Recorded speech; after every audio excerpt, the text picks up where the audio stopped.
सम्मान्य सभामुख महोदय, पाकिस्तान स्थित 8047 मिटर उचाइको ब्रोड पिक हिमाल आरोहणको क्रममा ज्यान गुमाएका निर्मल पूजा लगायत 10 जना पर्वतारोहीहरूको निधनप्रति हार्दिक श्रद्धाञ्जली व्यक्त गर्दछु।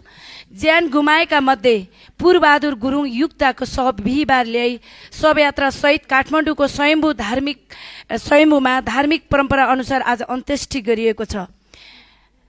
10औं पटक सगरमाथाको सफल आरोहण तथा 8000 मिटर भन्दा अग्ला 12 वटा हिमालहरू सफलतापूर्वक आरोहण गरिसकेका पूर्वबहादुर गुरुङ युक्ता गुरुङ समुदायबाट पहिलो पर्वतारोही पनि हुनुहुन्छ।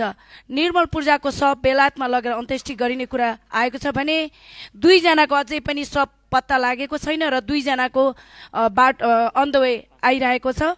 र त्यसको साथसाथै म अर्को अहिले हाम्रो जुन ग्यासले चाहिँ ग्यास नपाएर जनता प्रताडित छन् र जति सक्दो चाँडो ग्यास आपूर्तिको लागि सरकारलाई ध्यान आकर्षण गराउन चाहन्छु। धन्यवाद।